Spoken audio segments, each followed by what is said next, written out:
nous sommes des voyageurs. 1 Pierre 2h11. En tant qu'enfants de Dieu, nous sommes venus au monde par la volonté du Tout-Puissant qui a utilisé nos parents afin de nous donner la vie dans le monde entier. Il y a des enfants de Dieu dispersés à travers la terre.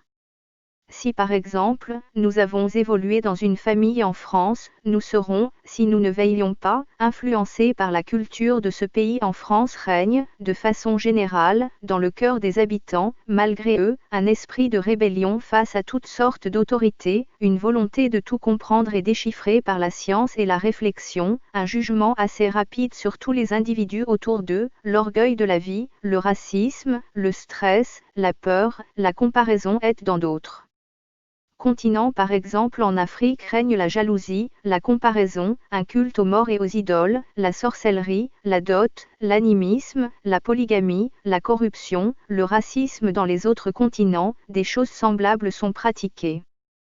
Toutes ces traditions, mentionnées plus haut, sont propres à chaque pays, ville, nation. En fonction de notre lieu d'habitation, cette culture pourrait nous influencer, au point même d'en cautionner quelques-unes, puisque nous avons été bercés dans ce mode de vie, avant notre conversion, mais notre culture, en tant que chrétiens, n'est pas de ce monde mais du royaume céleste. La parole de Dieu déclare que nous avons été rachetés à un grand prix. 1 Corinthiens 6, 20.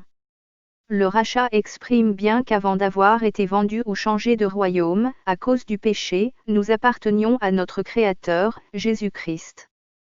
En tant que chrétiens, nous devons comprendre que notre héritage, notre espérance doivent être basés sur le royaume de Dieu et sa justice qui est dans sa parole. Nous devons suivre uniquement les traditions ou commandements de notre royaume et non pas tolérer certaines traditions de ce monde dans nos cœurs et vouloir mettre en pratique aussi celles du royaume de Dieu.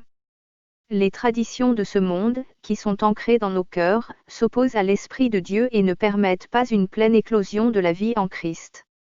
Si par exemple, nous décidons par exemple de ne pas perdre un des rites et coutumes de la Guadeloupe par exemple qui haïssent des Martiniquais, nous faisons preuve de racisme et cela est contraire à la parole de Dieu. Comprenons que notre Maître revient très bientôt et que nous devons avoir les yeux rivés sur le royaume de Dieu qui sera notre habitation éternelle.